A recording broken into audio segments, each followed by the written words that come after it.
here. How do you want them? Give me the woman who reported it first. The cleaning woman. Her husband's with her, the janitor. All right, both of them. You and your husband. Sit down, please.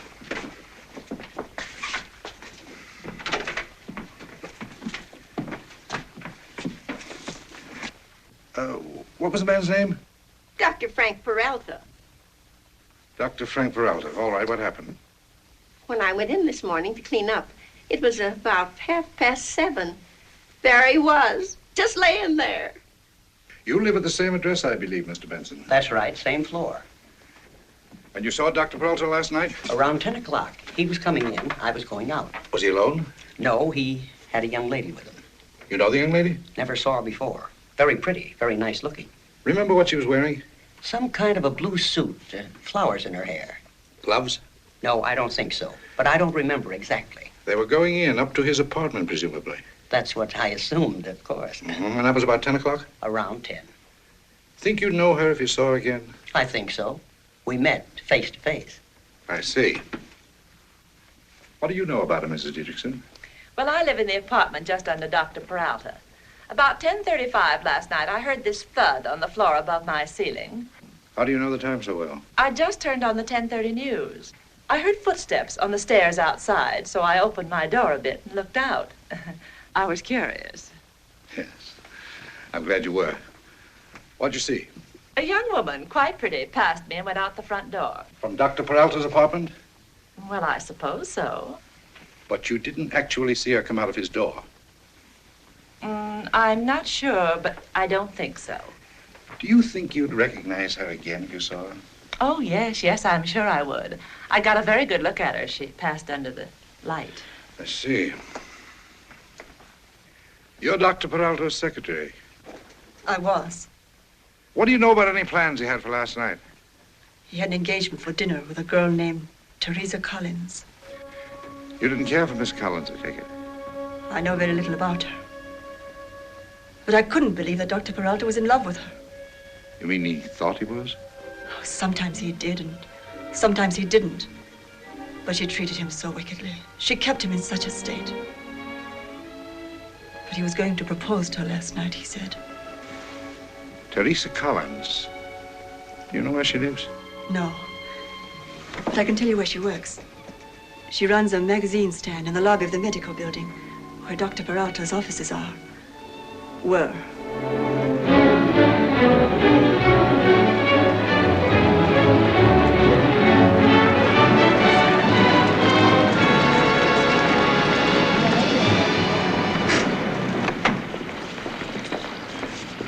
Mrs. Dietrichson, you go first.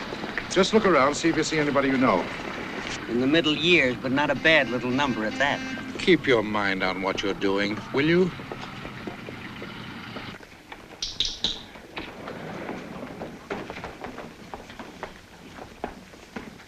You go out with me and I'll buy you a steak. Good enough for me. I ain't kidding. Neither am I. Thank you. When I get out of this monkey suit, I ain't such a bad-looking guy.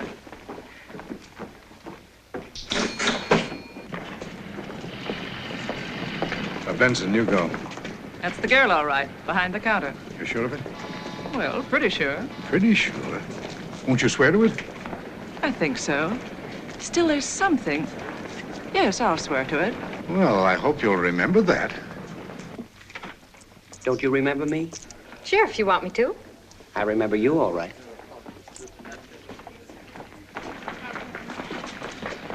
Where'd she go? Well, how do I know? What about in there? That's the girl all right behind the counter. You swear to it? Yep. On a stack of Bibles a mile high. Okay, thanks. We'll get in touch with you later. Looks pretty good. Miss Collins? Yes? I'm from the police department. I beg your pardon. Good morning, Doctor. I wonder if you could show me something in the line of lemon drops. How about lemon drops? That's a very good idea. I don't know how I can thank you enough. Not.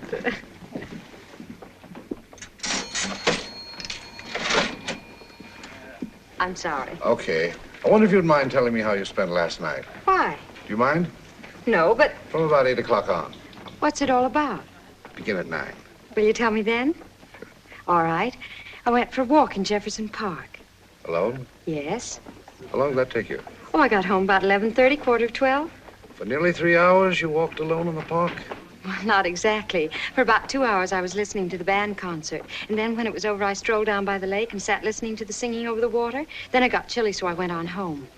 And all that time, you never met anybody you knew? Well, I didn't say that. Anybody who knows you, I should say. My butcher and his wife sat back of me during the concert. Oh. What's his name? Mr. Peterson, Vine and 14th. That's where his shop is. Uh-huh.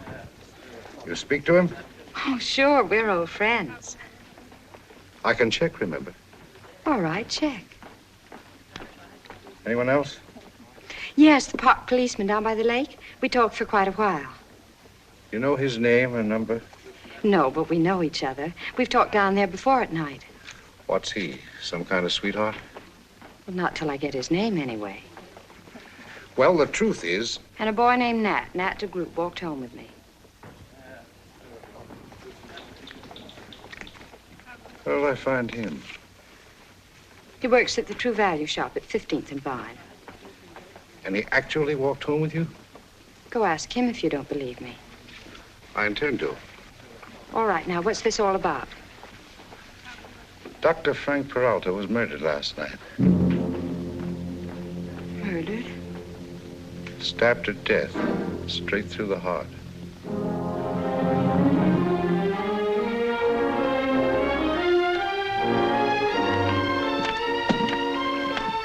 Doctor. Terry.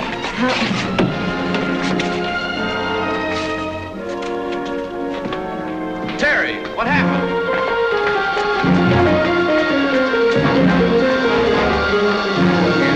Break it up, break it up. Yes, sir. All right, folks, keep moving, keep moving. It's all over, lady. Keep moving. Well, what do you want?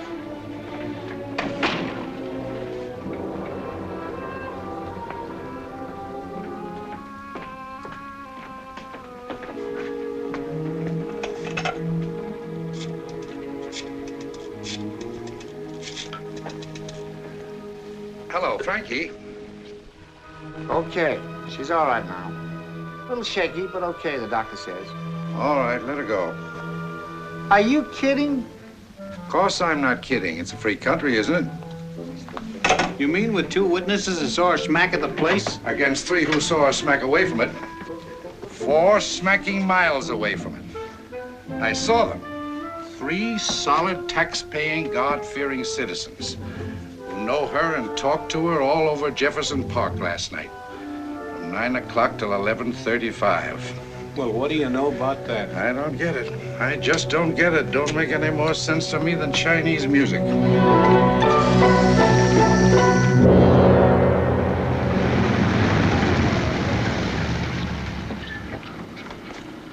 Second floor front, Lieutenant. Thanks.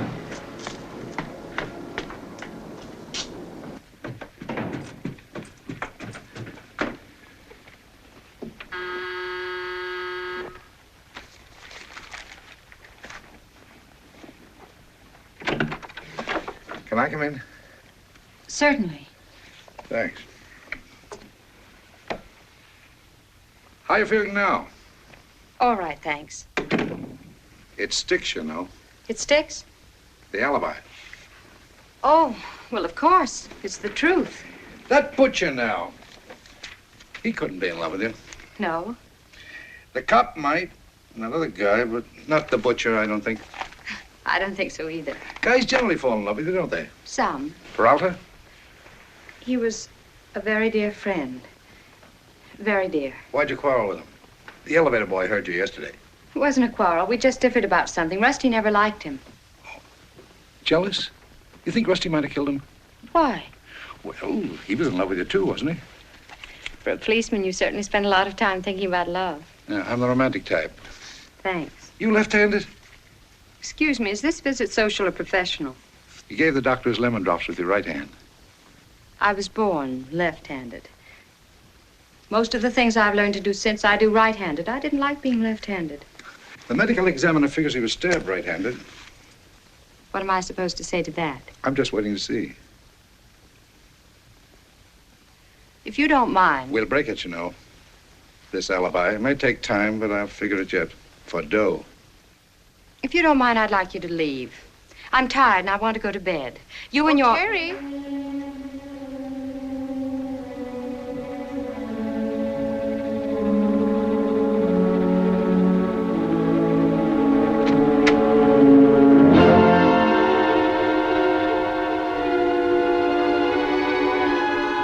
So that's it.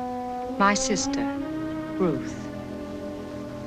Why didn't you tell me? Excuse me. I was going to when the time came. Everybody knows it, so there wouldn't have been much use to try to hide it. Not at the medical building, they don't know it. No, not there. That was so we could take days off when we wanted to, when we didn't have another job. Do you make a habit of that kind of monkey business? All twins do now and then. Well, you're Terry, and you're Ruth. You've no idea how much this relieves me. That's nice. I was beginning to think I was losing my marbles. It's not always easy to tell us apart, that's true. So I see. Which one now was in Jefferson Park last night? One of us. That I know. Which one is what I ask? You or you? Oh, well, now, no use stalling about it because I'll get it out of you one way or another. So, How? Look, you don't want to make this any tougher than it is, do you? So let's have it and get it over with. Which of you did which last night? One of us spent the evening in Jefferson Park. The other stayed home and went to bed early. But how can that one prove that? And that's all we're going to say. Were you in Jefferson Park last night? Are you going to answer me or not? I'm not. You're only making trouble for yourselves, you know. It'll be all the harder for you in the end. How? Because you can't get away with a gag like this. It's What? Look, will you cut this nonsense out and be sensible?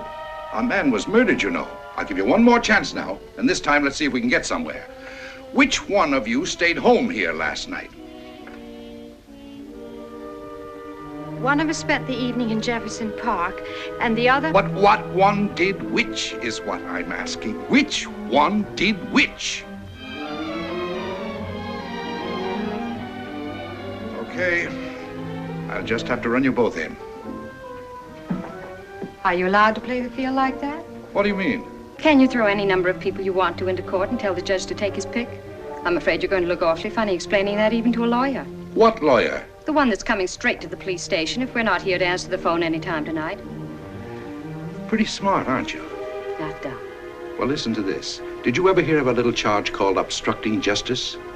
Yes? Then would you like to reconsider? Me? Or her? Look. Will you tell me one thing?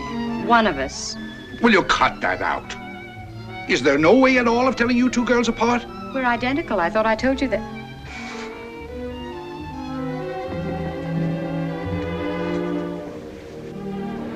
It's all right, dear. He's not going to do anything. You don't think so, huh? No, I don't. I know what our rights are, and so would a judge. And one of them is the constitutional right not to say anything that might incriminate us. Constitutional right, she says. And will you please leave? Or do you want me to call our lawyer now? Okay, Miss Collins, I'm a policeman, not a lawyer, so I'll give you this round, but just one round, remember.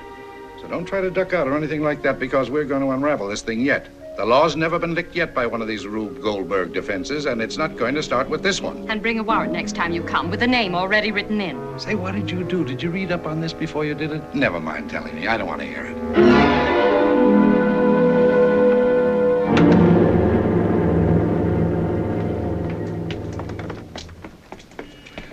I forgot to tell you, Lieutenant. Yeah? It's two of them, two twins. Did you get that? Yeah, I got that. Look very much alike, the fellow was telling me. Some people can't even tell them apart, he said. Can't they really? Well, that's the way twins are, you know. Yeah, thanks. Can see you've got your eyes open all right. Well, I try to keep on my toes as much as possible, Lieutenant. And don't think we don't appreciate it either. Good night. Good night, Lieutenant. Thank you, sir.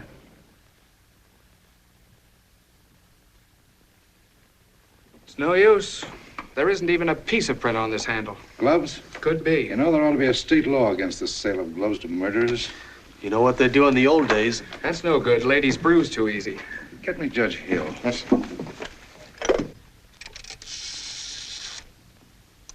Judge Hill. You know, Lieutenant, I was just thinking. Yeah? I was just thinking, maybe one of these babies has got a birthmark somewhere. And I was just wondering if it might not be a good idea if I ran back there and made a kind of a thorough examination of both of them. Just an idea. All right, now, if you're through with the comedy relief, here's a list of witnesses I want you to get after. Have them here at 9 o'clock tomorrow morning, sharp. Got it? Got it. Oh, Judge? Judge Hill.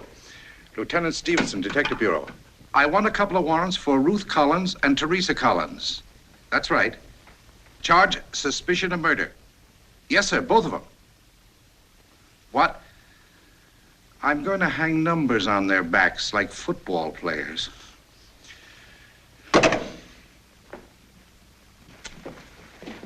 All right, bring her in.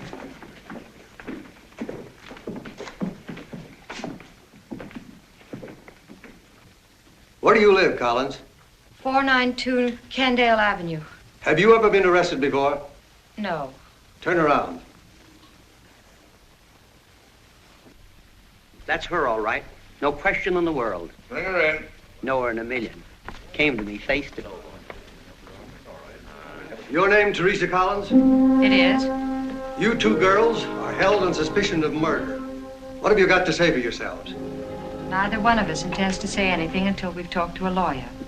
Well, how do you like that? Know her in a million, huh?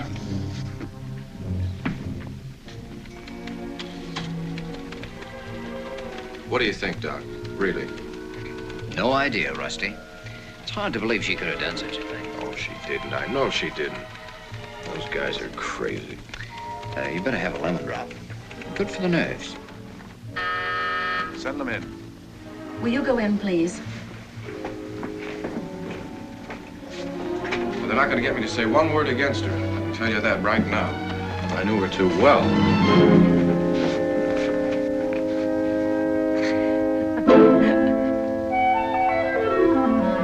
We're sorry, Rusty. Dr. Elliott, Mr. District Attorney. Thank you very much for coming over, Doctor. Not at all, sir. Sit down, will you?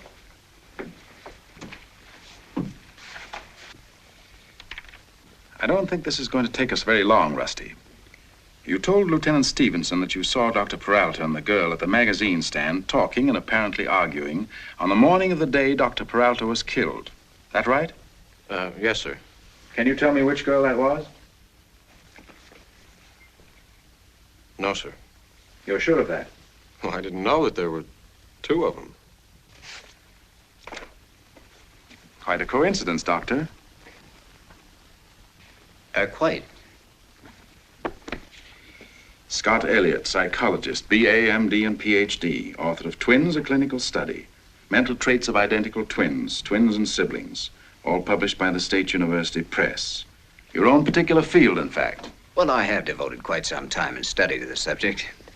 Did you know there were twins in this case? No.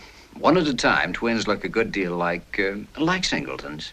Incidentally, is there any foundation for the old popular belief that twins are usually penalized in some way by nature, either physically or psychically? No, that's a superstition. Well, that clears that up. Lieutenant Stevenson reports that you had some kind of conversation with Dr. Peralta that morning. Would you mind repeating what was said? He asked me if I'd ever come across a case of split personality. Go on. Well, of course, I told him I had.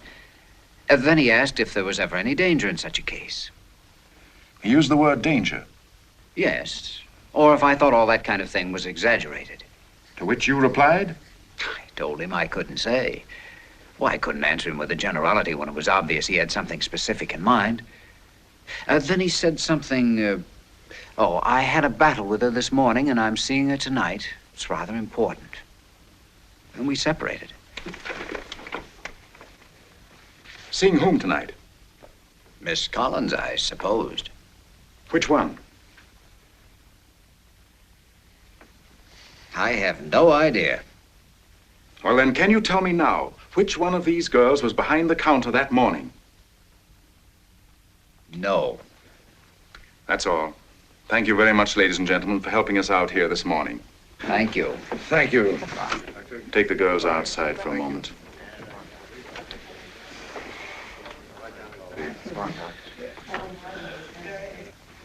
You see? You're going to let them get away with it? What else can I do, Lieutenant? You haven't a witness that can tell one girl from the other. I wouldn't have a ghost of a chance in court. A kid just out of law school could make a monkey out of me with a setup like that. I couldn't even get an indictment from the grand jury. They'd want to know which one, too. But one of them murdered him, you know. I'm sure of it, and you tell me which one, and I'll put her in the chair. I've just as much concern for the proper operation of the law as you, Lieutenant. But in this case, we're helpless. If you have no more evidence than you've shown me, it would simply be a waste of time to try to take it into court. Okay. Let's have him back.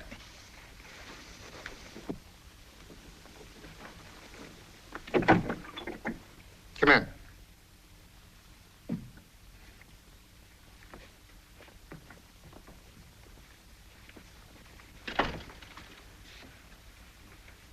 One of you women is a murderess.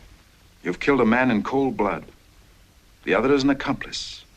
But the law upholds your refusal to give any testimony under the circumstances.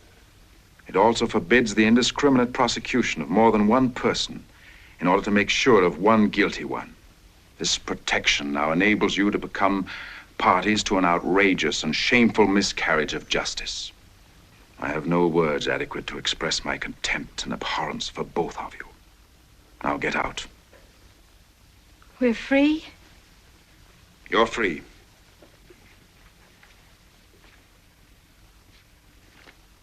Goodbye, Lieutenant. Au revoir, Miss Collins.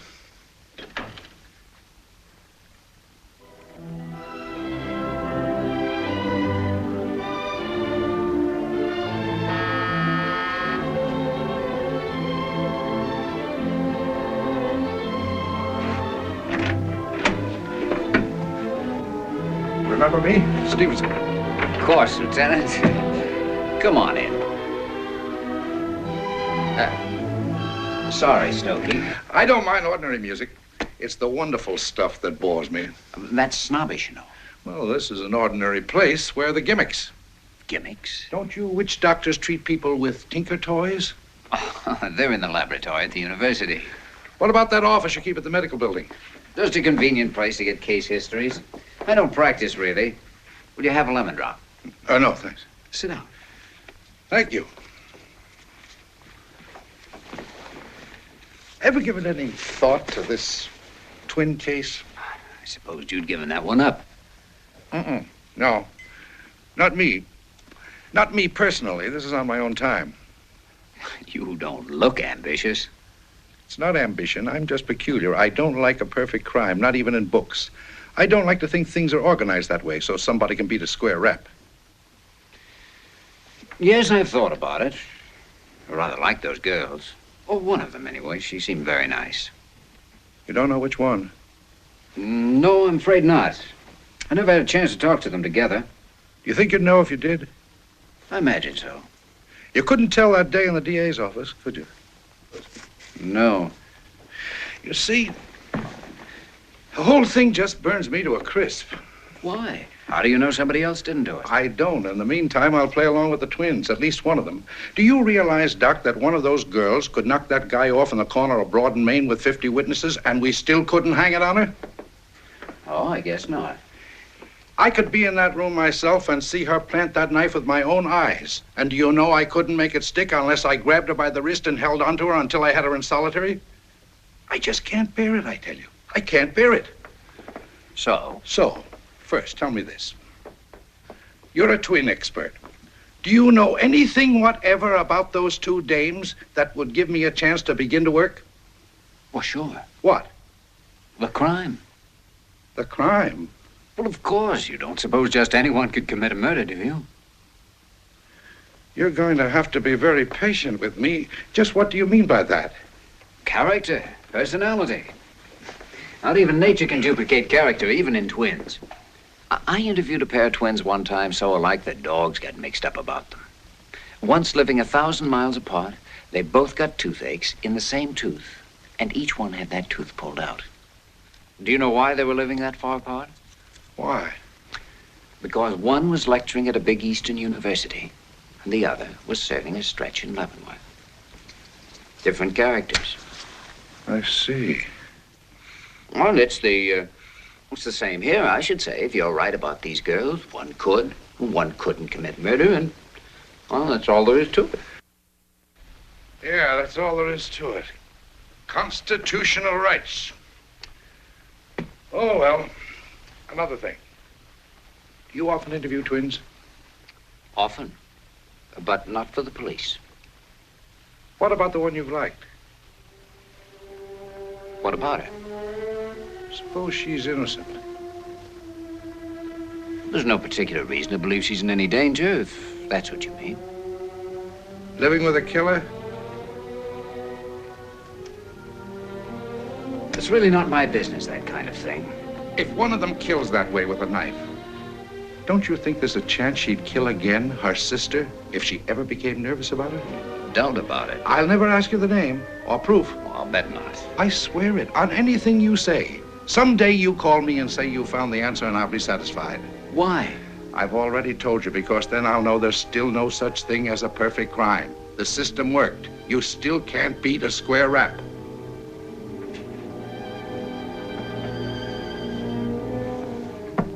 Social regularity, huh? If that's your name for it. Well, it's out of the question, the whole idea. I'm not a detective, and there's no reason whatever to assume I could be of the slightest help to her. Besides, I didn't say I was in love with the girl. Simply said I liked her. But how do I know she wasn't the one who did it? Can't just look at a person and tell a thing like that. For all I know, she may have been killing people for years, both of them. All I said was that she was very pleasant, very nice, and it's not easy to believe that...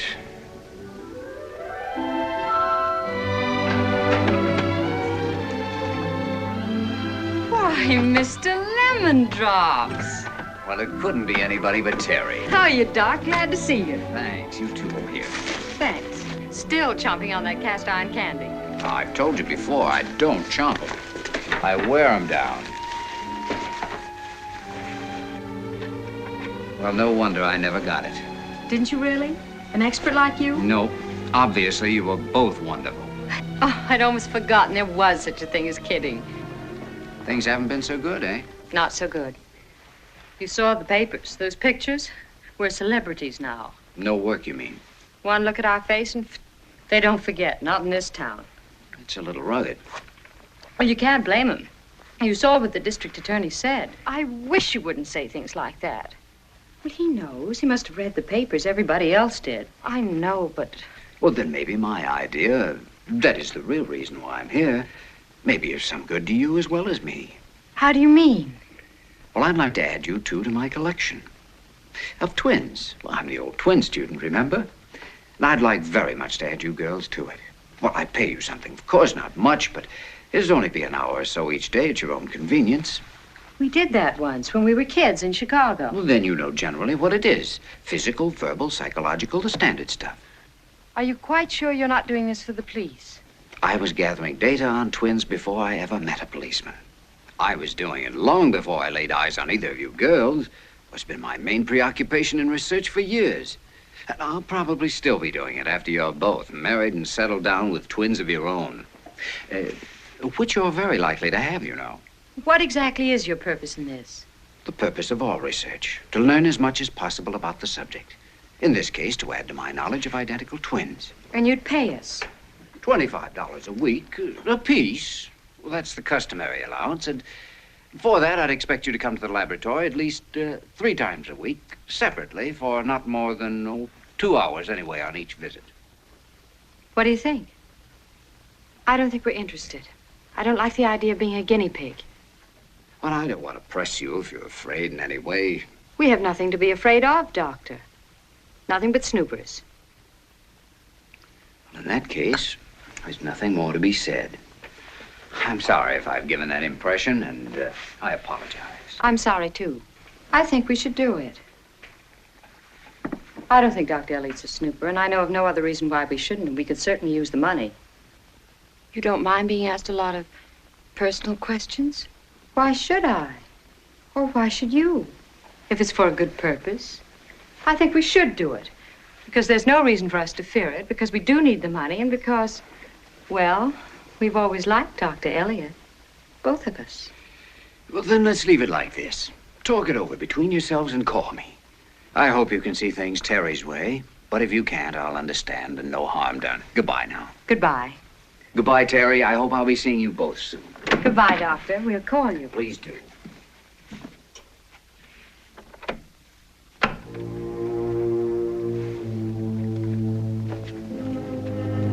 What's the matter with you? Do you think that was very wise? Why? What are you afraid of? I'm not afraid. Don't lie about it. You are afraid. You're more and more afraid every day. Why? Terry, you know very well what it is. You think I killed him. Why don't you admit it? But I don't. You know I don't. Then why are you so frightened? Terry, if they knew which one of us was in his apartment that night, you know what that would mean. He proposed to me there, and I said yes. Why should I kill him? I know that, dear. I know you didn't do it. I know it so well that I'm willing to do anything to keep them from learning you were in his apartment that night. That's the only reason I'm frightened. Believe me, dear. Please believe me. Well, then, is there anything about yourself that you're afraid for Elliot to learn? Oh, of course not. Well, then, stop worrying. There's no need for it. And besides, he's very attractive. Very good looking. I like him.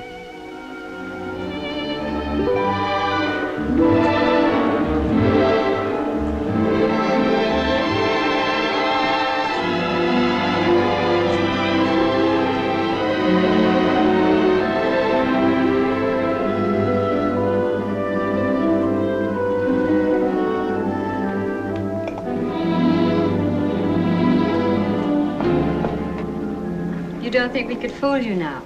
No, not anymore, Terry. I even have you spotted at the magazine stand. How do you mean? Well, I know some of the times when it was you and some when it was Ruth. Not all of them, of course, but some. What was the difference? I don't know. Meaning I'm not sure yet. Which one did you like the best? Oh, you. Really? Sit over here, will you? Why? Why what? Why do you say you like me best? Because that's always the answer during office hours. What's this one? These are pictures of ink blots. Actually, the kind you probably made yourself when you were a child. Just blobs of ink and the paper folded over. What's it for? It's another way of examining personality. I'm going to hand them to you one by one. And all you have to do is tell me what you see there. What it looks like to you. Quickly? If you see it quickly, sure. As soon as you make something out of it, you tell me, that's all. You ready? Mm-hmm. Now face that way, please. Now, what does it look like to you? Might be a mask. You see? The black slanting holes for eyes, heavy eyebrows, and pursed lips give it a fixed expression. Anything else? May I turn it? Any way you wish. This looks like the face of a white lamb with a black nose. It's got a mark on its forehead. It looks like a moth spreading its wings over a butterfly. Beneath its front paws are two men, face down, with their arms outstretched. It all seems symbolic of something. The lamb looks so innocent, but it has two men under its paws. Symbolic of what? The Lamb of Death? I wonder if you're really as cool as you pretend. Oh, no, I'm not. I don't think so either. Outside the office, I'm Robert Taylor with Jet Propulsion. What do you see in this one? What does it look like to you, Terry? These are two men, back to back, but they don't seem to be aware of each other. Now it's changing into the full face of a man with drooping mustache and slanting eyes. And this is a dancer, a woman, dancing with a puppet. Now you see the puppet reaching to pat a cruel rival that pretends not to see her. But all the time he's trying to reach near enough to do her some harm. May I have a cigarette, please?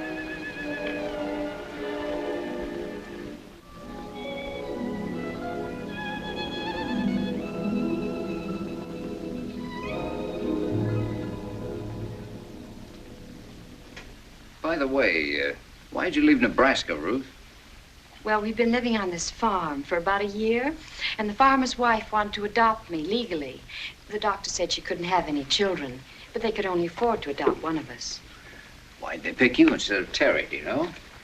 Oh, just happened, I suppose. No particular reason. There's not much choice between twins, you know. But Terry was very upset when she heard about it naturally, so we just decided to pull out, that's all. What do you see in this one? Well, these are two people in costume, and they're dancing around a maypole.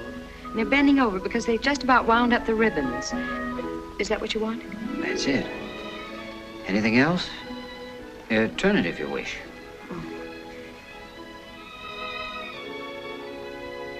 Oh, these are two skaters, like in the ice show. And they're leaning backward with one foot high in the air and their arms extended. How did Terry find out, do you know? Oh, the farmer, I think. He never liked her from the beginning for some reason. Was he cranky? No, I got along fine with him, but Terry, for some reason... What do you see in this one? Oh, these are two old ladies sitting back to back in an open streetcar, like the old cable cars in San Francisco, and they seem frightened. They're holding onto their arms of their chairs with their hands, and they've got their feet tucked tightly under their seats. Oh, look at those chins. And this is a drum majorette with a high bearskin shako.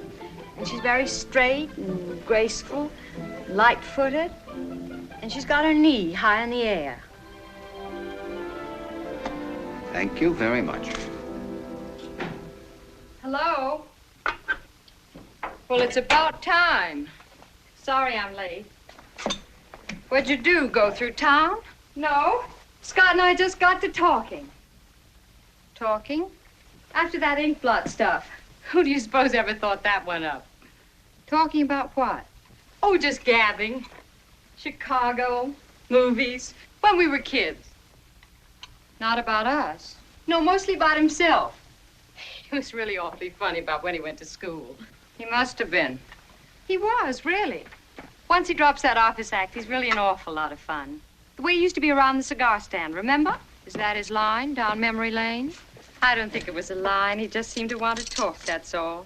Nothing romantic. I'm afraid not. Dear me, you sound disappointed. No. Not falling for him, are you? My goodness, Terry, sometimes it seems as if that were all you ever thought about, falling for somebody. Of course not. Just don't want to see you do anything foolish, that's all. Yes, Mama. Because I'm not convinced yet that he's being strictly on the level with us in this thing. Oh, I don't know, of course. Oh, I can't believe it. Well, perhaps not. But if I were you, I'd be just a little careful. Not too friendly. Yet. Oh. If only we weren't so... I know. It's not very pleasant. But as long as we are, we'll just have to be on our guard with everybody.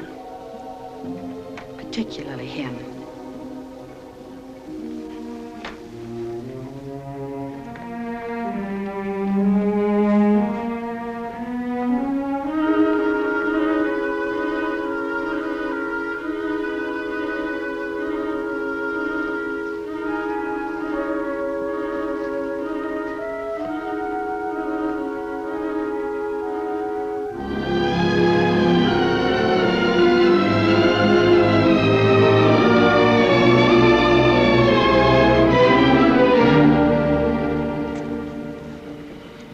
Well, it's something I hadn't figured on, never even dreamed of. Well, I'm not going to ask any questions. I said I wouldn't and I won't. All I can do is stand here, a poor, broken-down old policeman, and wait for whatever you want to tell me. Well, you know the ink blot test. Mm-hmm. Now, I've made several other kinds of tests to check and cross-check. But in the ink blot test, about 80% of the people who study the blots will see generally the same figures, the same illusions and visions. What the other 20% see in the same blots, reflecting the true secret patterns of their own minds and personalities, is quite illuminating and pretty accurate. Uh-huh. In this particular case, there doesn't seem to be much room for doubt about one thing. What? One of our young ladies is insane. Very clever, very intelligent, but insane.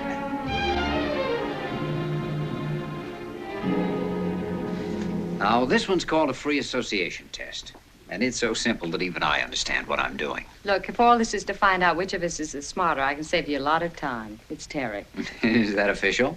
You know, it's a funny thing about us. I'm older than she is, 7 minutes and 55 seconds. But that isn't the way it feels. All our lives, she's been the older sister, always helping and protecting me.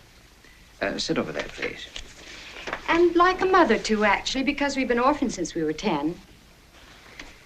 I wish you'd get it out of your head that this is a contest. I'm interested in absolute, not comparative results. Yes, Professor. You know something? What? I'm a very pleased man today. Good. Which I haven't been for almost a week. No. Because you haven't seemed happy. I'm sorry. I was afraid I'd done something that offended you. Oh, no. Well, I didn't mean to, I assure you. It was something else. I was a little worried about something else. But it's all right now? Yes, it's okay now. Good, that's the way it ought to be. Well, back to cold science. Now, I'm going to give you some words, one at a time. And as soon as you hear the word, you answer with the first word that comes into your mind. Not a sentence, just a single word.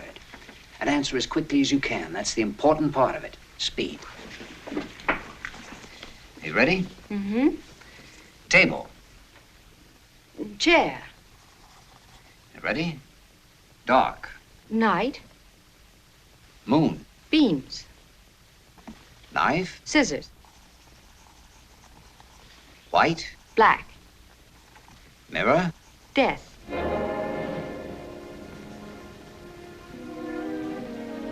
King. Queen. Blossom. Flower. River. Lake. But how could you have said it? How do I know? It just popped out. But I don't understand all this fuss. What possible harm can it do? None. None whatever. I don't give 2 cents for that fellow and his kindergarten games. I can do that stuff 24 hours a day, 7 days a week, and beat him at it every time. He doesn't frighten me with that stuff. But it's you I'm worried about. But why? Because it shows your mind's still on that thing, and you can't deny it. When he said mirror and you automatically said death, that proved it. It may not mean a thing to him, but it does to me, because I understand some of that mumbo-jumbo, and it's a dead giveaway that it's still in your mind and I had something to do with it. Terry, please. I've told you. Why do you keep saying a thing like that? Forget it. But you've no right even to think. Why do you take those sleeping pills every night? Because I can't sleep without them, of course. Why can't you? Because my nerves are still bad. I haven't gotten over everything yet. Neither of us has. Is that all? Well, what other reason could there be? Not your conscience, perhaps. My conscience about what? Perhaps you're sorry you didn't tell the police all you know. Maybe that's what's troubling you. Maybe you're thinking you should do it even now. But that's utterly ridiculous. Such a thought never entered my head. Because if you are, there's the phone right there. Oh, Terry, stop it. You're talking nonsense. Am I? Of course you are. I hope so. Because if you ever suspected me, I don't know what I'd do. I really don't.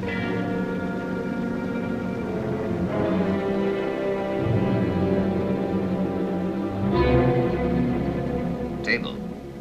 Chair. Moon. Stars. King.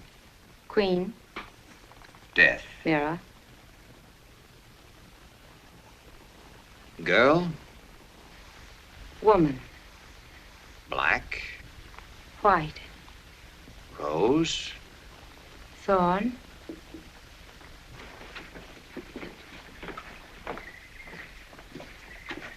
I have an idea you aren't very much impressed with any of this stuff, actually, are you, Terry? No? Then why do you think I'm here? Just humoring the old professor, I imagine. That all? Or nothing else to do. Hadn't it ever occurred to you that I might like seeing you? No, it hadn't, to tell the truth. Don't you like to see me? If you knew how anxious I was for you to get here this afternoon, you wouldn't have to ask that. Honest? Very honest. Then maybe we could see each other outside the office sometime. Oh, we will, I'm sure. Would you like to? Very much. All right. When? Soon. But not until we finish with these tests, I'm afraid. What's that got to do with it? Look, it's hard enough for me to keep my mind on science as it is. Please, don't make it any more difficult for me. All right. But the first night afterward. It's a date. The very next night. Remember. I'll remember, Terry. Good night.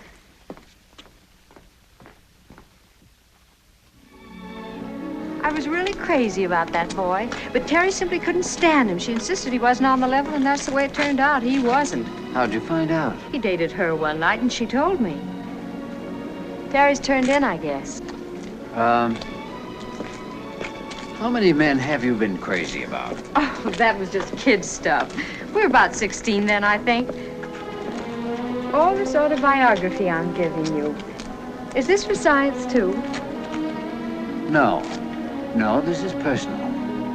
The more I know about you, the more I want to know. I want to know everything about you that's possible to know. For myself. And apparently you will. Good night. Do you think when all this business is over, I can call and ask you out for dinner, dancing, or just to talk in a purely personal way? You think you'll still want to? That's what I'm looking forward to. Do you mind? No. I like it. You're a wonder.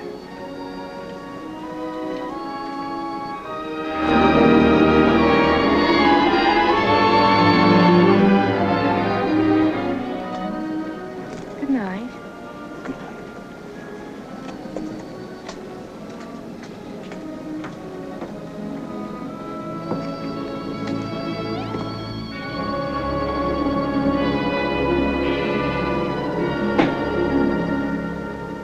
It's all right.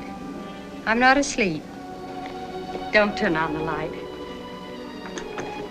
I'll undress in the bathroom.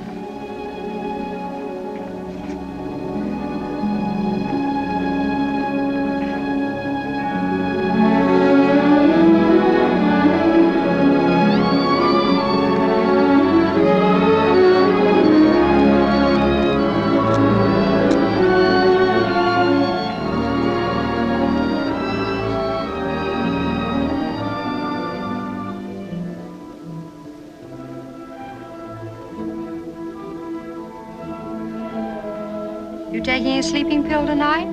I don't think so. I slept all right last night. I think you better take 2. 2?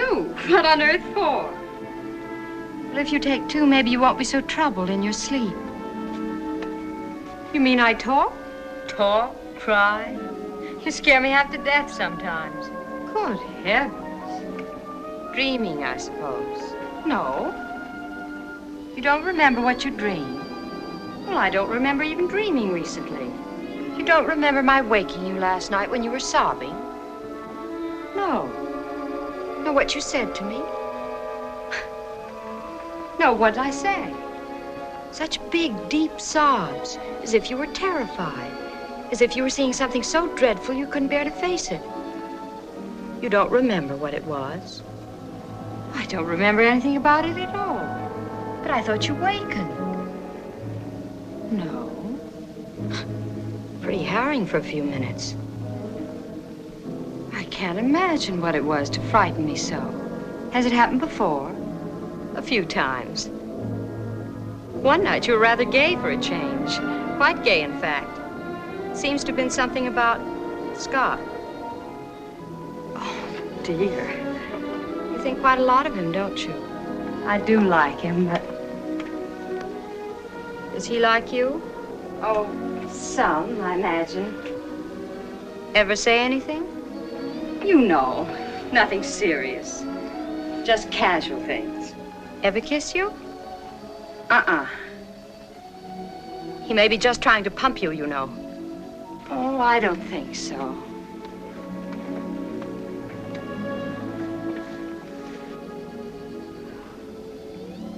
Don't you want to know what seemed to be frightening you? I don't know whether I do or not. You've talked about it before. in your sleep. You were worried about one of us being crazy. The old saying, you know, that one of twins is likely to be abnormal. But that's not true. That's a superstition. You heard Scott tell the district attorney that. I know. Why, that's an old wives' tale. We've heard it for years, both of us, but it's not true. Didn't you hear Scott say it wasn't? Yes, I heard him. Oh, this is so awful. It frightens me. The whole idea of talking and dreaming and sobbing and remembering nothing about it. Well, it can't be very pleasant, but it's not really so important. Just bad dreams. I know, but such a thought.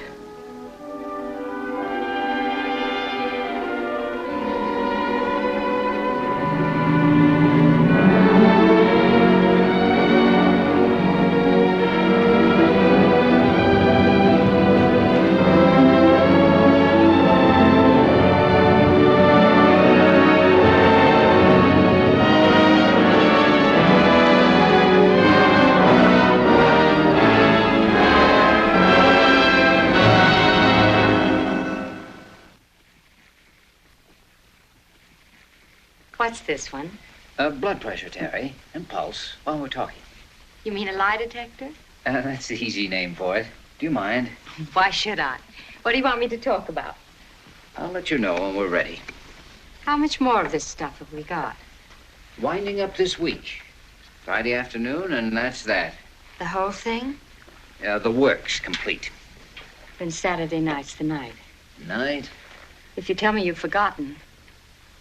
Oh, sure. Remember? Yeah, that's right. Well? Oh, I'm afraid I did forget. I'm terribly sorry. You mean you can't make it? In the other night, but... What a man. And me thinking that you were simply living for that night. Oh, it's inexcusable, I know, but we finished so much sooner than I expected. Who's my rival? You have no rival, you know that. That always the answer during office hours, too? Your memory's too good. Come on, let's get on with this now, shall we? And straighten that out later. Oh, there's nothing to straighten out. My heart's broken, that's all. Let's have the machine. All I want you to do is answer a few simple questions. Not on any forbidden subject, so you needn't be worried about that. Oh, it's all over the whole thing. Ask me anything you wish. Does that go for Ruth, too? Well, that you better ask her. Oh, yeah, yes, of course. Well, I hope so anyway. You've both been through a pretty terrible ordeal. If you've managed to come out of it okay, that's wonderful. Well, what are you going to ask me? Oh, you were telling me the other day about when you lived in Ohio before you moved to Chicago, remember? Anything else interesting along about that time? Oh, offhand. I believe that Ruth was telling me about a boy that she went with that you didn't care very much for. Oh, Freddie Eklund. Yes, I think that was the name. In Dayton. Why? What did she say? She just said that you told her he wasn't on the level. And proved it. Was she complaining? Good heavens, no. She was grateful. You know how she depends on you. She was just rambling along about how you've always looked after her, sort of like an older sister, she says. Did she tell you that I knew him first? No, I don't believe she did. Well, that's the truth of the matter. I met him first and introduced him to her. And he didn't care in the slightest for her, and I knew it. And then he started going round with her, without her even dreaming for 1 second that it was actually me that he was interested in.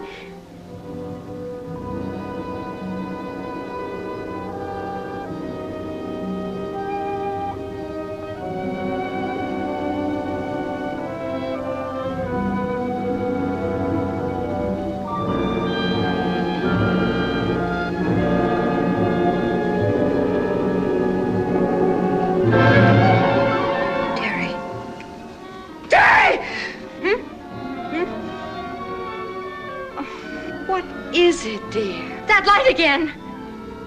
Wake up, dear. You're dreaming again. No, it wasn't a dream. Didn't you see it? There wasn't anything to see, dear. You're dreaming, I tell you. It wasn't a dream. I wasn't asleep. The whole room lighted up, Terry. I saw everything in a great flash. Now you're all right. There's nothing to be afraid of. Oh, but I was sure I saw it. I was sure of it. It doesn't matter. It really doesn't. But what is it? What do you think it is? Oh, something's happening to me and I don't know what it is. I don't understand it. You're just imagining things. Your nerves are playing little tricks on you, that's all. I'm so scared. I'm so scared I don't know what to do.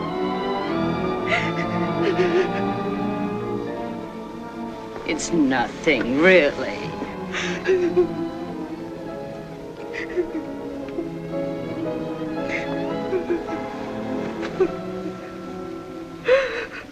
Just remember I'm with you.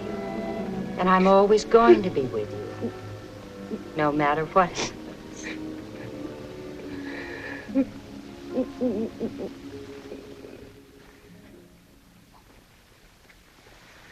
So that's all there is to it.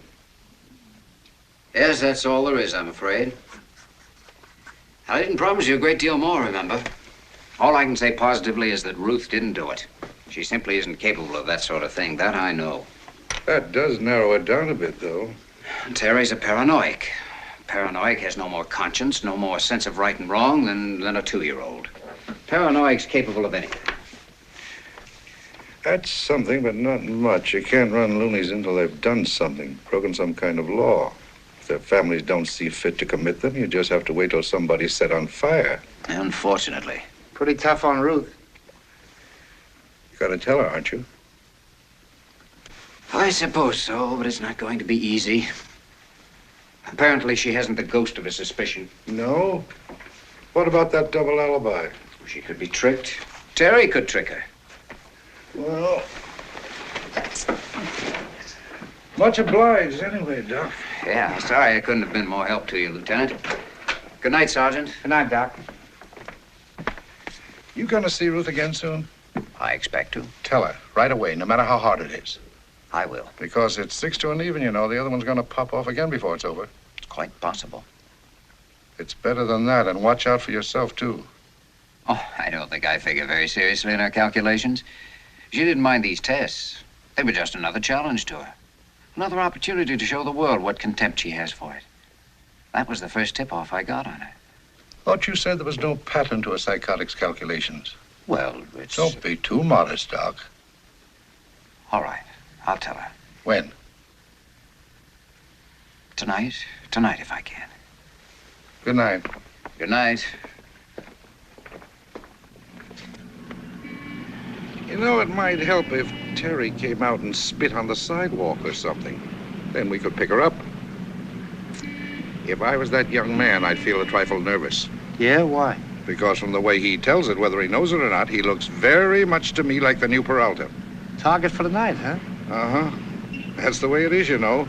The minute the doctor falls in love with the patient, from then on, he's about as useful as a papoose.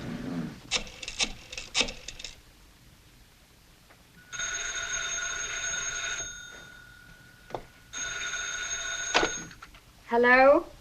Hello. Hello, Ruth. Hello, Scott. How are you, dear? Are you alone? Yes. Why? Well, I don't want Terry to know. Do you think I could see you alone sometime tonight? Of course. When? Anytime, whenever you say. Could I make it rather late? Around 11? She'll be asleep by then. 11's all right for me. Supposing I come to your apartment at 11 or a little after. I'll leave the front door unlocked and you come straight up the top of the stairs. I understand.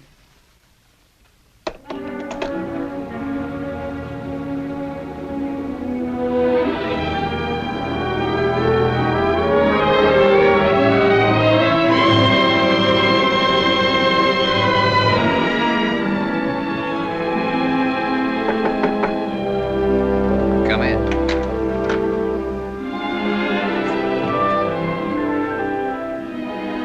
Do you mind? What, no. Well, of course not. I couldn't be more pleased.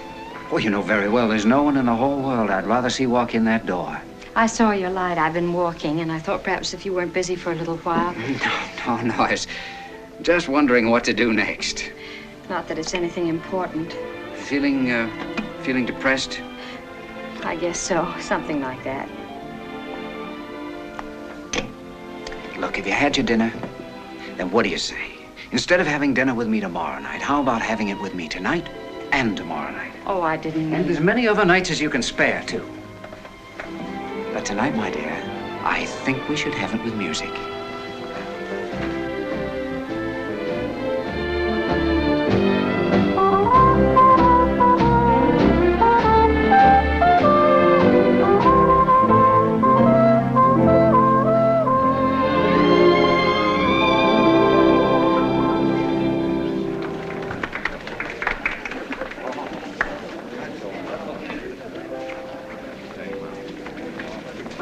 Sure you don't want to tell me?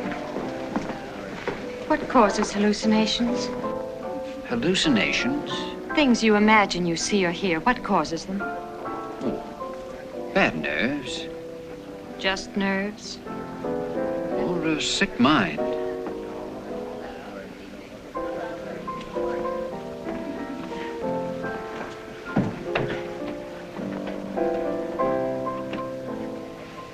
May I explain something? No, please don't.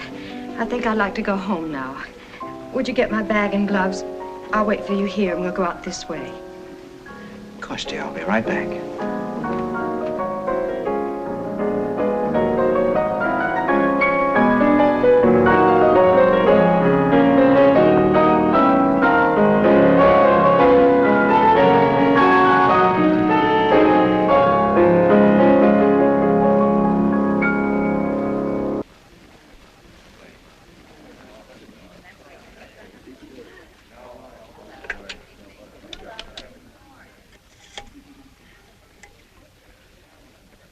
Police headquarters. Lieutenant Stevenson, please. Lieutenant, this is Scott Elliott. What do you think of me in the role of a human booby trap? So you got the picture at last, huh? It's possible. Will you still be there at 10:30? I want to talk to you about something that's come up tonight. Something that may be a little more in your line than mine. I'll be right here, partner, from 10:30 on. She loaded again? Looks like it. He's a very smart guy for a college man. You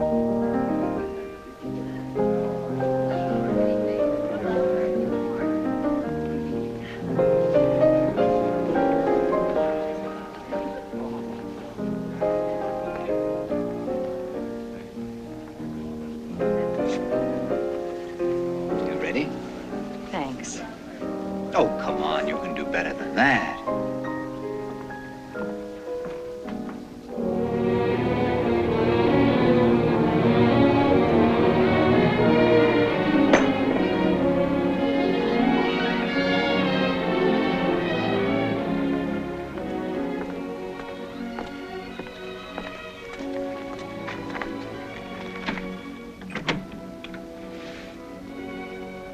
I was worried.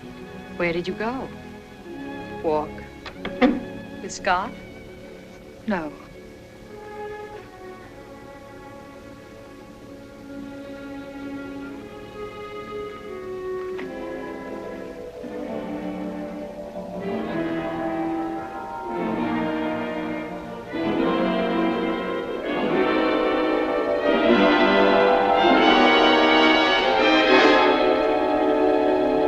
Haven't you seen him? He called about 7. Who?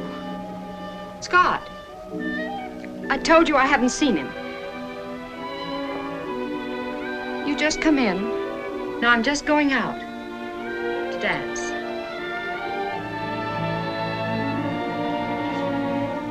I don't know whether I ought to leave you here alone or not. Oh, don't be silly. I'm all right. Have you been taking your capsules? No. Why not? They're no good. Well, maybe you don't take enough. But be careful. Don't take too many.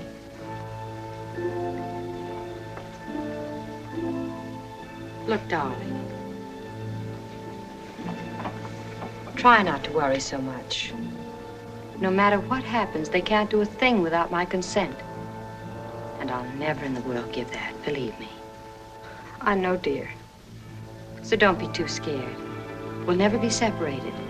You and I are going to be together as long as we live. Remember that, darling. Always.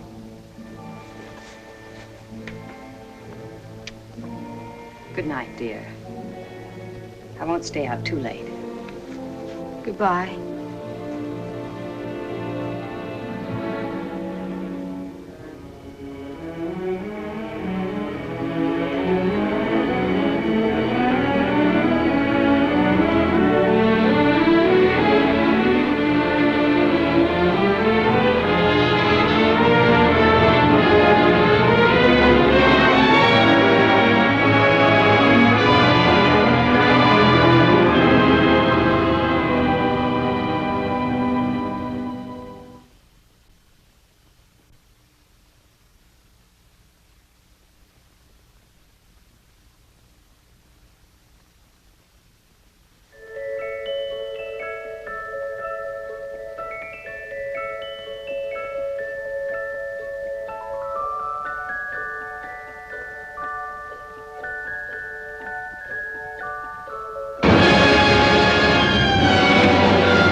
Come in. Oh, I'm so glad you came.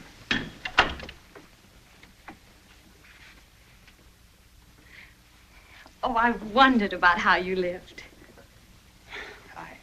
Apologize for his neatness, but I have no woman around to keep it messed up all the time. I'll hold it.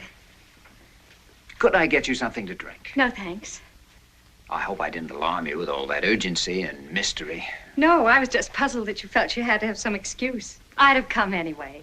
You know that. Sit here. But it wasn't an excuse. I was quite serious. It's something I thought we should discuss right away, privately. But has it got to be tonight? Oh, I'm afraid so, dear. It's quite important. It's about Terry. You don't like Terry, do you? Of course I like her. But what? But I love you. Why? Why do I love you? Why me and not her? That's something I'm very curious about. Why did you choose me instead of her? We're so much alike. What was it you thought you saw in me that you didn't see in her? How can I answer that? All I know is that you're the one I fell in love with. What else do I have to know? Am I better looking than she is? Well, to me, you are, of course. Don't laugh. I'm serious. I want to know what you think the difference is. For instance, kiss me.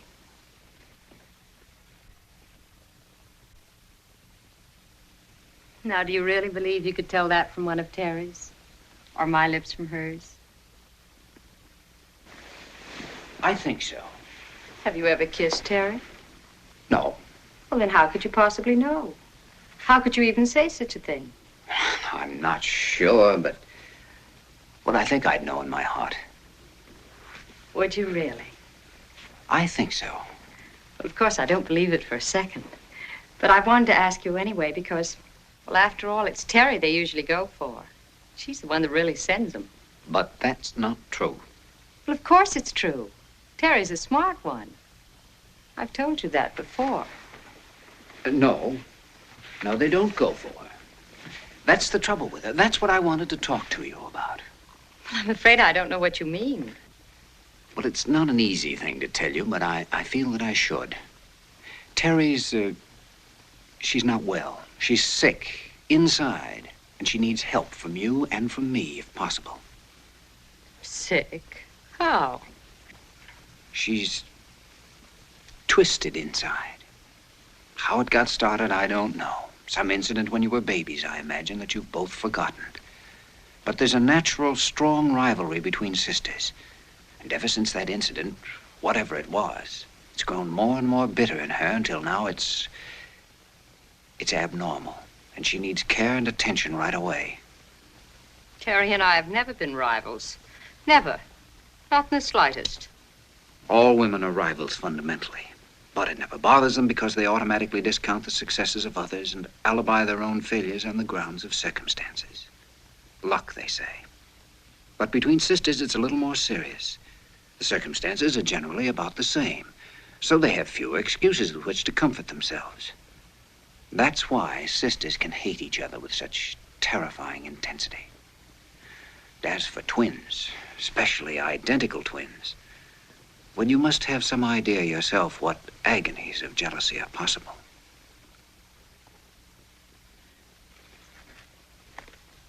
Go on.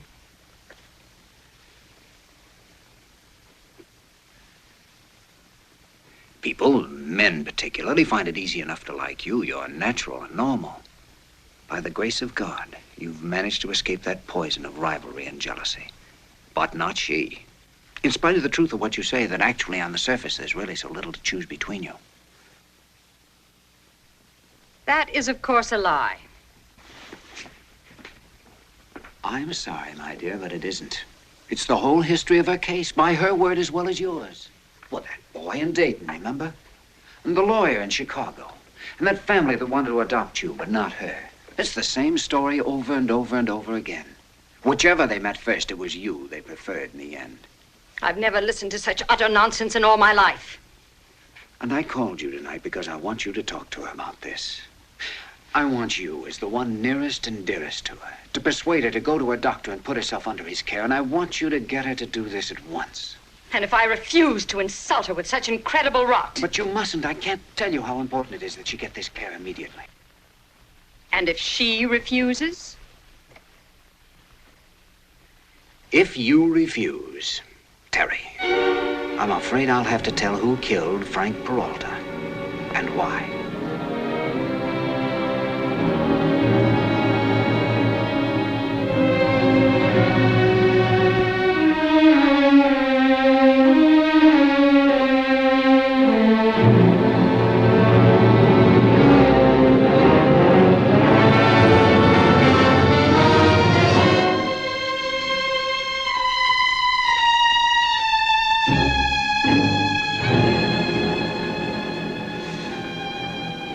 You can't. You don't know. I think I do. Not that it matters, because there's nothing you'll ever be able to do about it. Whatever you guess.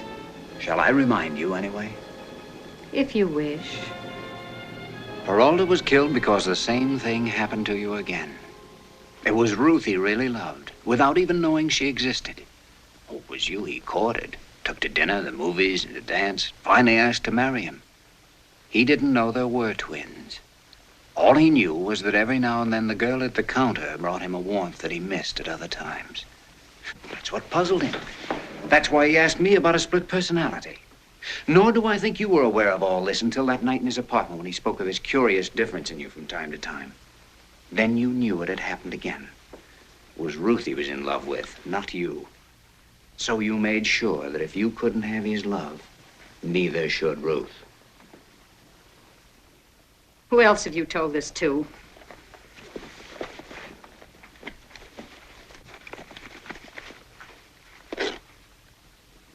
I say, who else have you told this ridiculous story to? Nobody else so far. And there'll be no need to tell it again if only you'll do what I suggest. Now go to your doctor and be guided wholly by what he says. I see no particular necessity for that. It's just as I told you.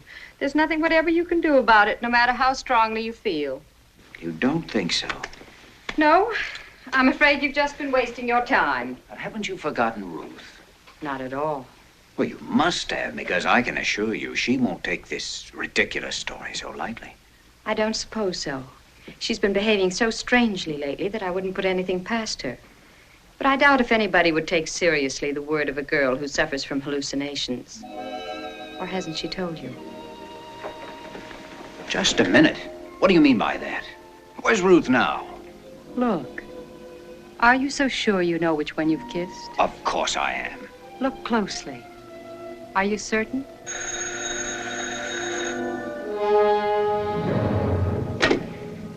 Hello. Speaking.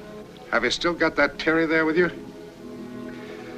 Well, could you bring her over by yourself, or do you want me to send the wagon? Just a minute. Who is that? A guy from the hospital. I'll be with you in a minute. Sorry, Doc, but I'm afraid I got bad news for you. I got nervous after I left you, and I decided to come over here and take a look for myself. I hate to have to tell you this, but when I got in here... What? No.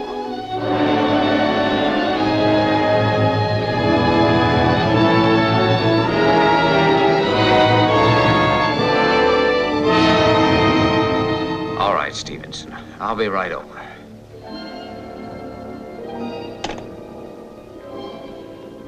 Ruth's dead. She's killed herself. Does that surprise you?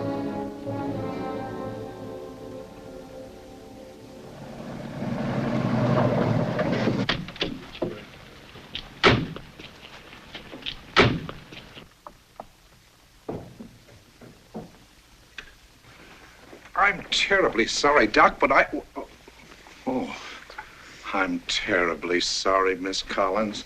Sit here. May I go in? Well, I suppose so, if you want to. The examiner's in there. You go with him, Franklin. Can you tell me what happened? She took some of this sleeping junk, apparently. It was empty on the washstand in the bathroom. She'd been taking it for the last 2 or 3 months. Miss Collins. I hate to have to ask you questions at a time like this, but did she have any reason that you know of? Yes, I'm afraid she did. What was it, Miss Collins? Her conscience. Oh, yeah? I don't... Well, now, take your time, Miss Collins. I'm not pressing you. I know it's a tough situation. I'm all right. It's just I've been under such a strain, and now this. But she's free now, poor darling. And I have a right to some peace, too. Of course you have. Make a clean breast of it now, the whole thing. You'd be surprised how much better you feel.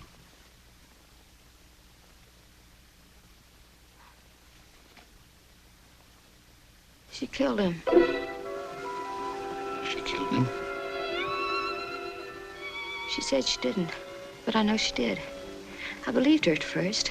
I kept on believing her for a long time, but now I know she did it. Take this down. That night, Miss Collins, what happened? When I got home from Jefferson Park, she was already in bed. I thought asleep.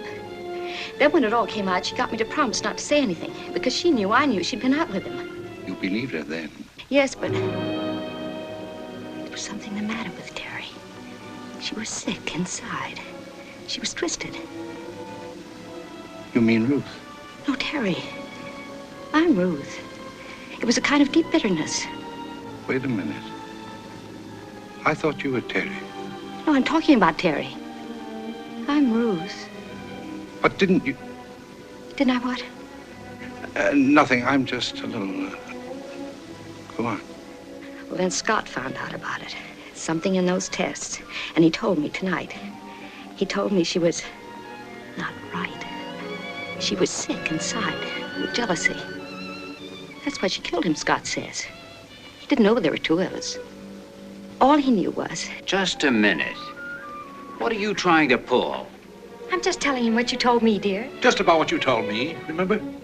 But this isn't Ruth. This is Terry. Now, Scott, we've been over all that once tonight. This is ridiculous. I know this girl almost as well as I know myself, and it's Terry. How do you know? How do I know? I've been studying them daily for almost 2 months. Why, I have no more difficulty telling these girls apart than I have telling you and me apart. Can you prove it? Prove it? Yeah, all I know is that she says she's Ruth. She certainly sounds like Ruth, and unless you have some way of proving different... Shall I go on? You bet. I think we're beginning to get somewhere with this thing. Go right ahead.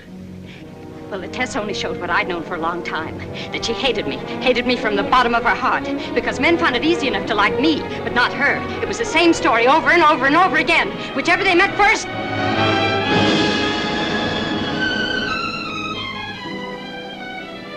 I'm sorry, dear.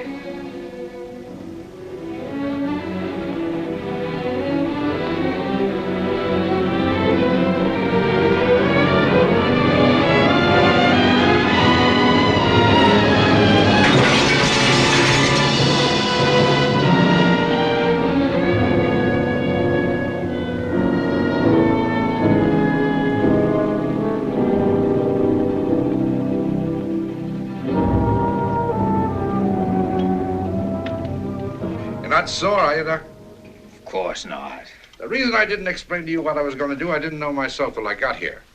It was only after a kind of a Dutch uncle talk with Ruth that the idea came to me, and then it was too late to explain anything, so I just had to take a chance, that's all. Well, all I can say is you aged me 10 years. But under the circumstances, I forgive you. Do you want to know why I got nervous? Why? Psychological reasons. Oh? They rubbed off on me. I got to thinking about what you told me, and then it occurred to me that maybe Ruth was in more danger than you were. After all, even a nut can figure out that it's simpler to get rid of a rival than to go on knocking over boyfriends all the rest of her life. I take back what I said about the police, Lieutenant. Thank you, Doc.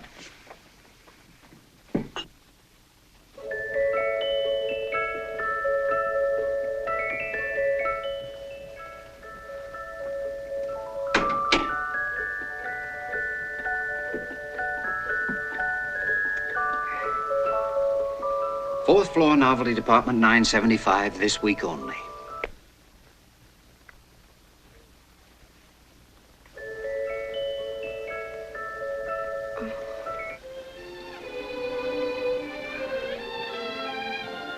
Was the mirror me? The reflection was. Well, that's what twins are, you know. Reflections of each other. Everything in reverse. And now will you answer one question for me? What? Under the circumstances, you're going to say it's impossible, of course, but why are you so much more beautiful than your sister?